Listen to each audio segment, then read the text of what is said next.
नमस्कार, मैं राजेश कुमार कुलश्रेष्ठ आपको अंत्येष्टि संस्कार के बारे में कुछ जानकारी देना चाहता हूँ। हमारे धर्मशास्त्रों में अंत्येष्टि संस्कार का विधान है। यह हिंदुओं का अंतिम व महत्वपूर्ण संस्कार है। जीवन के अंतकाल में स्वर्ण, गौदान व भूमिदान की शास्त्र आज्ञा देते हैं। विशेषकर अंतकाल में दान में दी गई वैतरणी गौ का अपना अलग महत्व है।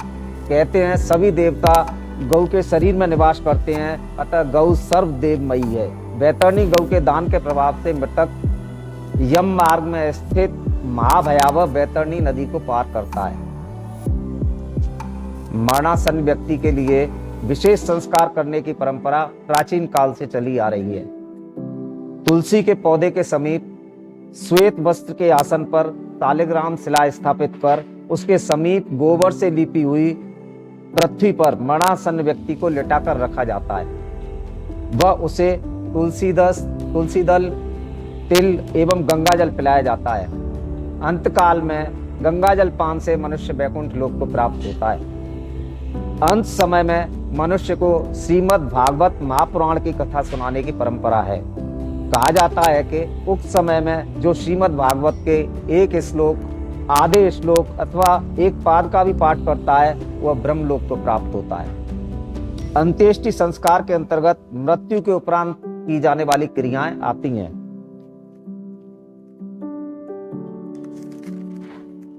बांस की लकड़ी की अर्थी बनाई जाती है। मृतक को स्नान कराकर शुद्ध एवं नवीन वस्त्र पहनाया जाता है। इसके बाद चंदन से लेपकर पुष्पमालाओं से विभूषित कर अर्थी पर लिटाया जाता है। मृत्यु के स्थान पर शव नामक पिंड मृत व्यक्ति के नाम व गोत्र से प्रदान किया जाता है।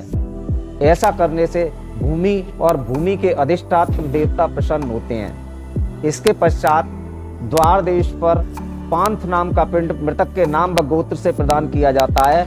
इससे गृह वास्तुविधि देवता प्रसन्न होते हैं। शव यात्रा के निमित्त बंधु बांधवों के साथ पुत्र अर्थी को कंधा देता है। अपने पिता को कंधे पर धारण करके ले जाने वाला पुत्र पग पग पर अश्वमेध का फल प्राप्त करता है। आधे मार्ग में पहुंचकर शव को विश्राम कराया जाता है व भूत नामक पिंड प्रदान किया जाता है। इससे दिशाओं में रहने वाले पिशाच, राक्षस व यक्ष आदि उस होतव्य देह के योगत्व को क्षति नहीं पहुंचाते हैं। शमशान में पहुंचकर शवदाह के लिए भूमि पर जल छिड़ककर विधान पूर्वक वेदिका बनाई जाती है व अग्नि स्थापित की जाती है। इसके बाद लकड़ियों से चिता बनाई जाती है। शव को चिता पर रखकर एक पिंड साधक नाम से चिता पर व दूसरा पिंड शव के हाथ पर प्रेत नाम से दिया जाता है।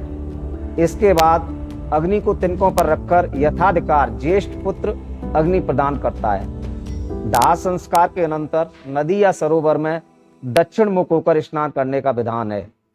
इसके बाद बिना पीछे मुड़कर देखे घर वापस लौटकर आते हैं।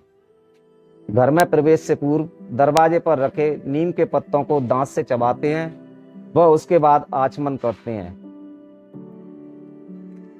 वर्तमान समय में वृक्षों के संरक्षण को ध्यान में रखते हुए शवदाह लकड़ियों के स्थान पर विद्युत शवदाह गृह में अथवा गौ काष्ठ से किया जाना उचित रहेगा। दाह क्रिया के पश्चात अस्थि संचयन की बारी आती है। सामान्यतः यह दाह क्रिया के दूसरे अथवा तीसरे दिन किया जाता है। दाह करता चिता स्थल की 3 बार परिक्रमा करता है। चिता स्थल पर दूध मिश्रित जल छिड़ककर अस्थि संचयन का संकल्प लेता है। अस्थियों को चुनकर दूध एवं जल से धोकर नए पात्र में रखता है।